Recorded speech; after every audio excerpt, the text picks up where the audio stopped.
Hello दोस्त, आप देख रहे हो हमारा चैनल ग्रो बुक्स।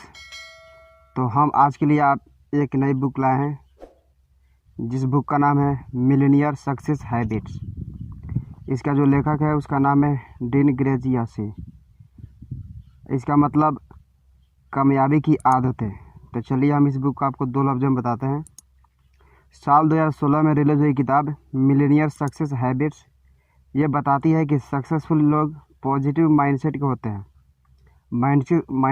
माइंडसेट के साथ ही सक्सेसफुल लोग ज़्यादा प्रोडक्टिव चीज़ों में अपना दिमाग लगाते हैं। आप भी अपने जीवन को सफल बना सकते हैं। ज़्यादा कुछ करना भी नहीं है, बस उन आदतों को अपने अंदर लेकर आना है। इन अध्यायों में आपको पता चलेगा कि आप ऐसी कौन सी आदतें तुरंत अपने अंदर ला सकते हैं। इसी के साथ आपको वो अंतर भी जानने को मिलेगा कि एक सफल आदमी और असफलता के बीच में कौन सी रेखा होती है। ये किताब किसके लिए है? ऐसे एम्प्लॉइज जिन्हें अपने करियर में ग्रोथ चाहिए, बिजनेसमैन जिन्हें अपने बिजनेस को आगे ले जाना है, कोई भी जिसे बेहतर ज़िंदगी जीना है। तो चलिए अध्याय नंबर 1 को शुरू करते हैं। अध्याय नंबर 1, बनाए रखें। आज का दौर ऐसा है कि कोई भी कुछ नहीं करता जब तक उसे उस काम में खुद का फ़ायदा नज़र नहीं आता। पहले अध्याय के बाद ही आपको इस सवाल का जवाब मिल जाएगा कि आपको ये किताब क्यों पढ़नी चाहिए। क्या आप भी यही सोचते हैं कि जिनके पास पैसा और सक्सेस होता है वो कितने लकी होते हैं? ऐसा नहीं है, क्योंकि सक्सेस का लक्ष्य से लेना देना नहीं होता। जिनके पास सक्सेस होती है वो इसलिए होती है क्योंकि उनके पास बैठकर सोचने का समय नहीं होता कि कोई चीज़ चलकर उनके पास आएगी। सक्सेसफुल लोग वैसे लोग होते हैं जिनके पास विजन होता है कुछ कर गुजरने का। वो अपनी चाहत को अपने काम में तब्दील करते हैं, काम करने में विश्वास करते हैं। अगर आपके अंदर मद्दा है कि आप दुनिया को झुका सकते हैं तो दुनिया भी आपके आगे झुकेगी। सक्सेसफुल लोग और एवरेज आदमी की सोच में बहुत बड़ा अंतर देखने को मिलता है। सक्सेसफुल इंसान के पास $1,000,000 माइंडसेट होता है। अगर आप चाहते हैं तो आपके पास भी ये माइंडसेट हो सकता है। इन अध्याय को ऐसे ही डिज़ाइन किया गया है कि आपकी मदद हो सके। सक्सेसफुल इंसान का माइंडसेट कैसा होता है और उसे पाया कैसे जाता है, आपको इन अध्यायों को पढ़कर पता चल जाएगा। इन अध्यायों को फाइनेंशियल सक्सेस के इर्द गिर्द बुना गया है, लेकिन जो आते इन अध्याय में बताई गई है वो आपको ज़िंदगी के हर पड़ाव में मदद करेगी। इसलिए इस किताब को पढ़िए और जीवन में बदलाव के रास्ते में चलने की शुरुआत कर दीजिए। क्या आप सच्चाई से ये बात कह सकते हैं कि आप जानते हैं आपकी ज़िंदगी से क्या चाहिए? क्या आपको अपने जीवन का मोटिव पता है? अगर नहीं भी पता है तो आपको घबराने की ज़रूरत नहीं है। आपको ऐसे बहुत से लोग मिलेंगे जिन्हें अपने जीवन का उद्देश्य नहीं पता है। इस किताब का समरी में आपको पता चल जाएगा कि जीवन के उद्देश्य जाना कैसे जाता है। अगर आपको जीवन में सक्सेसफुल होना है तो सबसे पहले आपको पता होना चाहिए कि आपके जीवन का उद्देश्य क्या है। जब यह पता चल जाए फिर आप पता करिए कि आपको अब किस मार्ग से उद्देश्य तक पहुंचना है। आप अपने उद्देश्य के हिसाब से खुद को वहां तक ले जाने के लिए तैयार रहिए। अपने गोल्स के प्रति ईमानदार के साथ उस गोल्स पर स्टिक भी रहिए। सोचिए कि आपको एक लंबे सफ़र पर कार से जाना है, लेकिन आपको डेस्टिनेशन के बारे में कोई जानकारी नहीं है। तो अब सोचिए कि आपका सफ़र कैसा होगा। इसलिए एक सिंपल सा तरीका है कि खुद से सवाल करिए कि क्यों आपको आपकी मंजिल से मिलवाने का काम करेगा। लेखक और उनकी टीम ने सेल्फ डिस्कवरी की एक टेक्निक निकाली। इस टेक्निक में आपको एक पार्टनर की ज़रूरत पड़ेगी जो आपसे क्यों वाले सवाल करेगा, फिर आपके जवाब से ही नए सवाल करेंगे। लेखक ने इस टेक्निक का नाम 7 लेवल्स डीप दिया है। ये क्यों वाले सवाल 7 लेवल तक चलेगा। इस एक्सरसाइज से निश्चित है आपको मदद मिलेगी। न सिर्फ मदद मिलेगी बल्कि आपको आपके उद्देश्य के बारे में भी पता चल जाएगा। अध्याय नंबर 2, निगेटिव फोर्सेस से बाहर आइए। इंसान के अंदर 2 तरह की आदत होती है। पहली यह है कि वह दूसरे से जलता है, दूसरी यह है कि वह दूसरे से प्यार और सिंपैथी रखता है। अब आपके अंदर कौन सी आदत जीतेगी इस फैसले को आपको खुद करना है। आपको हर नेगेटिव चीज़ से बाहर आना है जो आपके पीछे की तारीफ खींच रही है। इन सभी के साथ हमारे अंदर एक आवाज़ भी होती है। वो आवाज़ हमारे सेल्फ एस्टीम को गिराती रहती है। वो आवाज़ ये भी होती है कि हमारे अंदर बहुत सी कमियां हैं। अगर आपको लाइफ में सक्सेसफुल होना है तो आपको अपनी उस नेगेटिव आवाज़ को बंद करना होगा। अपने वीकनेस को दूर करने के लिए हम आपको कुछ टिप्स देना चाहते हैं। जिस काम से आपको खुशी मिलता है वो आप काम ज़रूर करिए। जब आप अपनी खुशी का काम कर रहे होंगे तब आप काफ़ी कुछ सीख भी रहे होंगे। नई स्किल्स को सीखने में अपने समय का इन्वेस्टमेंट ज़रूर कीजिए। अगर आपको सक्सेसफुल बनना है तो आज से बल्कि अभी से सिर्फ और सिर्फ सक्सेसफुल लोगों की ही एडवाइस सुनिए। आपको बहुत लोग मिलेंगे एडवाइस देने वाले, लेकिन आपको तय करना है कि जिसकी एडवाइस आप ले रहे हो उस इंसान ने उस फील्ड में क्या किया है। एडवाइस देने वाले ही पर्सनालिटी को तौलिए। आपको ऐसे कई लोग मिलेंगे जिनके अपनी ज़िंदगी में कुछ खास नहीं किया, लेकिन वो एडवाइस बहुत देते हैं और दूसरों की गलतियां भी बहुत निकालते हैं। ऐसे लोगों से दूर रहिए। आपके अंदर जो नेगेटिव फोर्स है उसे सीखने की कोशिश करिए। जब आप उसे सीखने लगेंगे तो आप अपने बेस्ट वर्जन से मिलेंगे। आपका बेस्ट वर्जन मोटिवेटेड, खुश, जिंदादिल और सक्सेसफुल होगा। इस अध्याय में आप उन 3 आदतों के बारे में समझने वाले हैं जो आपके अंदर छुपे हुए हैं, रियल हीरो से मिलवाएंगे। पहली आदत, खुद को विनर की तरह समझने की कोशिश कर दीजिए। आपके सामने एक सिचुएशन है। एक होटल में 2 आदमी अलग अलग टेबल में बैठे हुए हैं। पहला इंसान चेहरा झुकाए हुए चुपचाप उदासी में वेटर का इंतजार कर रहा है और दूसरा इंसान मुस्कुराता हुआ वेटर से मजाक कर रहा है। अब आते हैं मेन सवाल पर। आपके हिसाब से दोनों व्यक्तियों में से अपनी ज़िंदगी से ज़्यादा खुश कौन है? पहला आदमी डिप्रेशन में दिख रहा है, वहीं दूसरा आदमी ज़्यादा खुश नज़र आ रहा है। तो आसान भाषा में कहें तो दूसरा इंसान यहाँ विनर की तरह दिख रहा है। अगर आपके मन में ये सवाल आया होगा कि मुझे तो विनर वाली फीलिंग नहीं आ रही है, तो क्या मैं एक्टिंग करूं? अगर एक्टिंग करता भी हूं तो इसका क्या फ़ायदा? अगर आप हंसने की एक्टिंग भी करते हैं तो इसमें कोई बुराई नहीं है। कई रिसर्च में ये बात निकल कर सामने आई है कि हंसने से इंसान बेहतर बनता है। हंसने की एक्टिंग भी अच्छी है। कहते हैं ना, fake it till you make IT, यानी जब तक आपको अगर अंदर से विनर वाली फीलिंग नहीं आ रही है तो विनर वाली एक्टिंग करिए। दूसरी आदत यह है कि आप खुद से अच्छी बातें करिए। आप अपने बारे में क्या सोचते हैं और कैसे बात करते हैं, ये बात काफ़ी ज़्यादा मैटर करता है। इसलिए हमेशा ये कहा गया है कि अपने बारे में पॉजिटिव बात करनी चाहिए।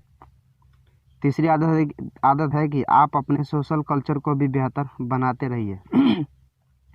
कई स्टडीज में ये निकल कर सामने आया है कि इंसान ज़्यादातर अपने आसपास रहने वाले से ही सीखता है। इसलिए हमेशा कोशिश करिए कि आपके आसपास का माहौल पॉजिटिव रहे।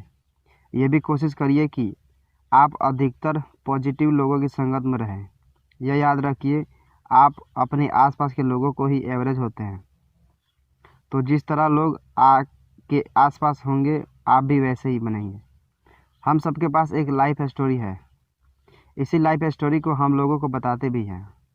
आप वही हैं जो आप बताते हैं। कि आप कंफ्यूज मत होइए। इसका मतलब है कि आप जो अपने बारे में सोचते हैं उसी तरह आप भी बन जाते हैं।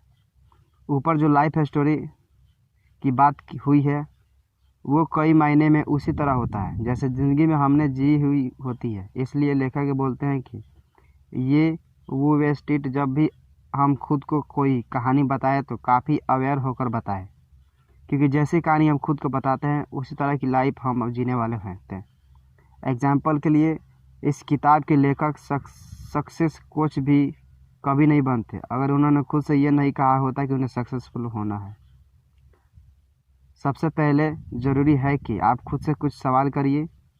ये सवाल काफ़ी कठिन हो सकते हैं, लेकिन अगर आपको सक्सेसफुल इंसान की तरह जीवन जीना है तो आपको खुद से सवाल करने ही होंगे। आप खुद से पूछिए कि क्या आपके पास कोई अचीवमेंट है? क्या आपके पास कोई अचीवमेंट है जिसके बारे में आप खुद को बता सके? क्या आप अपनी लाइफ बस बहाने में बिता रहे हैं? इन सब सवालों से आपकी आत्मा जागेगी।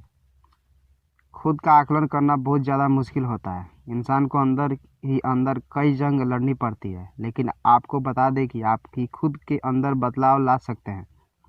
खुद के अंदर पॉजिटिव बदलाव लाने का यही एक तरीका है कि आप खुद से कठिन सवाल करना सीखें।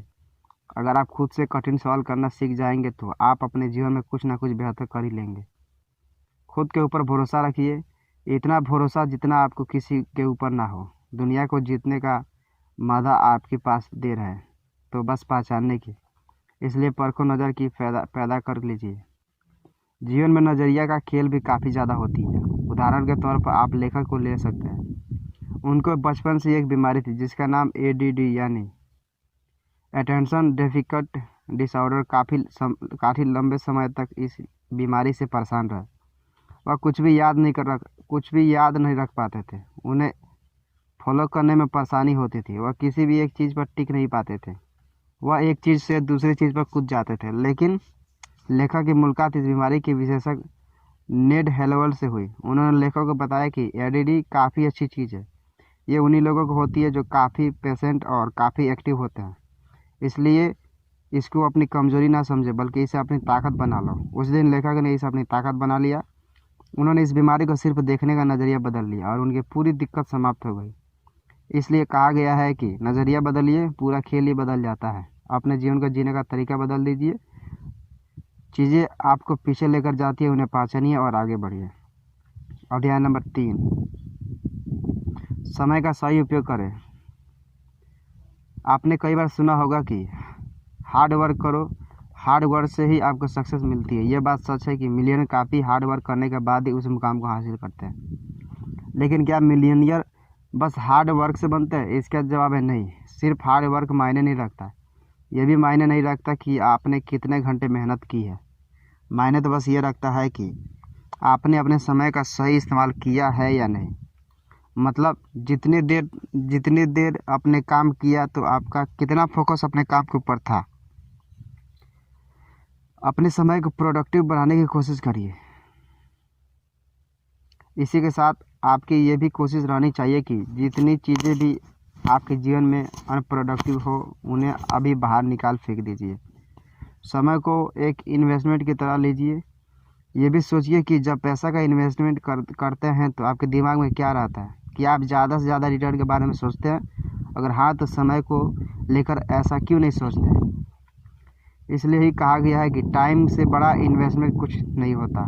इसका सीधा सा मतलब है ये कि अपना ज़िंदगी से ज़्यादा समय पर काम पर लगाइए। अगर आप ज़्यादा से ज़्यादा काम पर ध्यान देंगे तो उसका सीधा असर आपके रेवेन्यू पर पड़ेगा। सबसे पहले आप ये समझने की कोशिश करिए कि किस चीज़ पर समय लगाने से आपका बिजनेस बढ़ेगा। ये कोई क्रिएटिव स्किल भी हो सकता है। जिस भी चीज़ में समय देने से आपका बिजनेस बढ़े, बस आप उसी के ऊपर अपना ध्यान केंद्रित करने की ज़रूरत है। हफ्ते भर की आप 2 लिस्ट भी तैयार कर सकते हैं। पहली लिस्ट का नाम टू डू लिस्ट दीजिए। इसमें वो सारे काम होंगे जो आपके बिजनेस के लिए ज़रूरी हैं। दूसरी लिस्ट का नाम आप नॉट टू डू लिस्ट दीजिए। इस लिस्ट में वो काम होंगे जिन्हें आपको नहीं करना है। आज से ही आप सारे अनप्रोडक्टिव कामों से दूरी बनाना शुरू कर दीजिए। एक बार अगर आपने अनप्रोडक्टिव कामों को बाहर का रास्ता दिखा दिया तो आप अपने लक्ष्य के प्रति फोकस्ड हो जाएंगे। आप उस तरफ बढ़ जाएंगे जहां से आपको पैसे और खुशियां दोनों मिलेंगे। अब हम बात करेंगे सेल्फ कॉन्फिडेंस की। क्या आपने कभी गौर किया है कि सफल लोगों के अंदर एक ऐसी कौन सी खूबी होती है जो सभी के अंदर पाई जाती है? वो खूबी का नाम है सेल्फ कॉन्फिडेंस। सच्चाई के साथ खुद से एक सवाल करिए कि जब आपके पास सेल्फ कॉन्फिडेंस नहीं था तब क्या कभी आपने सक्सेस पाई? आपका जवाब होगा नहीं। आपके दिमाग पर जोर डालने के बाद भी कुछ याद नहीं आएगा। इसके पीछे का रीज़न ये है कि बिना कॉन्फिडेंस के आप किसी लड़के से डेट के लिए भी नहीं पूछ सकते। आप खुद सोचिए कि अगर आपको मिलियनर बनना है तो फिर कॉन्फिडेंस की क्या वैल्यू है? ये उस किताब की तरह है जिसे पढ़कर लेखक लड़के बोर्ड एग्ज़ाम को पास कर लेते हैं। अगर आप अपनी पर्सनालिटी में पहले कोई चीज़ जोड़ना चाहते हैं तो सबसे पहले सेल्फ कॉन्फिडेंस को ऐड करिए। एक बार आपके अंदर कॉन्फिडेंस आ गया तो डर अपने आप भाग जाएगा। एक बात याद रखिए कि आप कॉन्फिडेंस को खरीद नहीं सकते, इसलिए इसे डेवलप करने की शुरुआत कर दीजिए। अपने अंदर कॉन्फिडेंस के बीज को बोने का समय आ गया है। अब आपके मन में सवाल आ गया होगा कि अपने अंदर कॉन्फिडेंस के बीज को बोना कैसा है। इसका एक सिंपल सा फॉर्मूला है। आप अपने जीवन में 4 C को याद कर लीजिए। ये 4 C है: करेज, कमिटमेंट, कैपेबिलिटी और कॉन्फिडेंस। चलिए हम शुरुआत करते हैं। करेज से। आपके अंदर कुछ भी नया करने की हिम्मत होनी चाहिए। ये हिम्मत आपको खुद से आएगी। यही हिम्मत आपके अंदर कॉन्फिडेंस को जन्म देगी। अपने कंफर्ट जोन से बाहर निकलकर एक बार अगर आपने कंफर्ट जोन से बाहर निकलकर का फैसला कर लिया तो समझ लीजिए कि आप सफलता के पास पहुंच गए। दूसरी चीज़ है कमिटमेंट। आपको हर काम के प्रति कमिटमेंट रहना होगा। ये काम भले ही आपको रिलेशनशिप हो या बिजनेस हो, आपको कमिटमेंट देना पड़ेगा खुद को कि आपको भागना नहीं है। हर काम को पूरा करने के लिए एक कमिटमेंट की ज़रूरत होती है। यही कमिटमेंट आपके अंदर के कॉन्फिडेंस को बड़ा करने में भी मदद करेगा। अगला नंबर आता है कैपेबिलिटी। इसका मतलब है स्किल्स से है। आपको पता होना चाहिए कि आपके टारगेट के लिए आपके अंदर कौन कौन सी स्किल होनी चाहिए। अगर आपके अंदर कोई स्किल नहीं है तो उसे सीखने का ललक भी आपके अंदर नहीं होना चाहिए। अपने स्किल्स का काबिलियत पर भरोसा रखिए। यहाँ भरोसा आपके कॉन्फिडेंस को और ज़्यादा बेहतर बनाने में मदद भी करने वाला है। ऊपर बताई गई इन तीनों चीज़ों को अगर आपने थाम लिया तो आपके अंदर कॉन्फिडेंस अपने आप ही आ जाएगा। तो फिर देर किस बात की है, शुरू कीजिए अपने सफ़र की। अगले मिलियनियर आप भी हो सकते हैं। चलिए आपको एक एक्सरसाइज बताते हैं। अगर आप अभी कॉन्फिडेंस को बढ़ाना चाहते हैं तो सबसे पहले एक पेन उठाइए, एक कागज़ में लिखना शुरू कीजिए। उस कागज़ में आप आज तक की अपने सभी अचीवमेंट की लिस्ट बनाएं। इस लिस्ट में आपको हर उस छोटी अचीवमेंट को शामिल करिए जिस अचीवमेंट ने आपको प्राउड फीलिंग दी हुई हो। सवाल यह है कि इस एक्सरसाइज के बाद आपको कैसा पता चलेगा कि कॉन्फिडेंस को पैदा कैसे किया जाता है। इस आखिरी एक्सरसाइज में आपको पता चलेगा कि अपने जीवन में बहुत कुछ अचीव है। इन सब अचीवमेंट का क्रेडिट आप खुद को देना मत भूलिए। इस एक्सरसाइज से आपको खुशी का अनुभव होगा। खुशी कॉन्फिडेंस बढ़ाने का बहुत अच्छा तरीका है। कभी आप गौर किया है कि आप जब दुखी रहते हैं तो आप क्या सोचते हैं और जब खुश रहते हैं तो आप क्या सोचते हैं। आपको पता चल जाएगा कि जब आप खुश रहते हैं तो आपका कॉन्फिडेंस हाई रहता है। उसी हाई कॉन्फिडेंस को आपको स्टेबल करना है। एक बार आप इसे स्टेबल करना सीख गए तो समझ लीजिए कि मिलीनियर बनने के रास्ते से आप निकल चुके हैं। कुल मिलाकर अपने भविष्य के लिए आपको सक्सेस हैबिट को अपने अंदर उतारना ही पड़ेगा। ये एक ऐसा टास्क है जिसे आप मना नहीं कर सकते। अपने टास्क को पूरा करने के लिए अगर आपको खुद से भी जंग का ऐलान करना पड़े तो पीछे मत हटिएगा। याद रखिए कि गिरते हैं सवार ही मैदान जंग में। इसलिए रिस्क लेने से कभी डरना नहीं। हमेशा नई नई स्किल्स को सीखते रहना। उस दिशा में प्रोडक्टिव काम करिए जहां से आपको पैसे मिल सके। इस किताब में बताई गई आदतों को अगर आप अपने अंदर ले आने में सफल हो गए तो समझ लीजिए कि आपकी ज़िंदगी के मालिक आप ही हो रहेंगे। अगर ये आदतें आपके अंदर नहीं रहेगी तो हमेशा आपकी ज़िंदगी सिचुएशन के इर्द गिर्द घूमती रहेगी। इनमें से कुछ आदतें आपकी मेंटल हेल्थ को मजबूत करेगी, वहीं कुछ आदतें आपके गोल्स तक आपके ले जाने में मददगार साबित होगी। याद रखिए, असफलता से कभी भी निराश नहीं होना है। अगर आज कुछ समय के लिए निराश भी हो गए तो फिर और मेहनत के साथ अपने गोल्स की तरफ बढ़ना है। आपके गोल्स ही आपको खुशी देगी। इसलिए हमेशा कोशिश करिए कि जीवन में कुछ बड़ा कर सके। जब आपकी सोच में बड़ा करने का ख्याल रहेगा तो आपके एक्शन भी वैसे ही रहेंगे। एक चैलेंज खुद को दीजिए। इस चैलेंज के नाम रखिए 30 days better life challenge. Success habit को सीखना बहुत ही अच्छी शुरुआत है, लेकिन उनके अपने जीवन में उतारना क्या उतना ही आसान है? आप कैसे उन हैबिट्स को अपने अंदर उतारने वाले हैं? कुछ दिमाग में आया है क्या? अगर नहीं आया तो एक बात जान लीजिए कि अब पढ़ने का समय नहीं है बल्कि कुछ करने का समय आ गया है। अपने आपको 30 डेज बेटर लाइफ चैलेंज दीजिए। इस चैलेंज के दौरान आपको ध्यान रखना है कि हर दिन आपके अंदर कितना बदलाव आ रहा है। एक डायरी भी मेंटेन रखिए। इस डायरी में आपको नोट भी करते जाना है कि हर दिन आप क्या सीखने का प्रयास कर रहे हैं। अपने आप को जज भी करते रहिए। 30 दिन के बीच में ही आप खुद का एग्ज़ाम भी लेते रहिएगा। इस एग्ज़ाम से ये पता चलेगा कि क्या वाकई में बदलाव आ रहा है या फिर बस आप खुद से छलावा कर रहे हैं। याद रखिएगा, छलावा से मंजिल कभी नहीं मिलती, क्योंकि छलावा एक धोखा होता है जिसे आज नहीं तो कल सबके सामने आ ही जाना है। इसलिए हमेशा कोशिश करिए आप खुद से भी और दूसरों के प्रति भी कि हमेशा सत्य का ही साथ दें। इतने ज्ञान के डोज के बाद इस किताब के लेखक को ये उम्मीद है कि आप अपने जीवन को भी और दूसरे के जीवन को भी बेहतर बनाने की कोशिश करेंगे। 30 डेज के चैलेंज का रिजल्ट भी आपको खुद ही तैयार करना है, इसलिए थोड़ा स्ट्रिक्ट रहने की कोशिश करिएगा।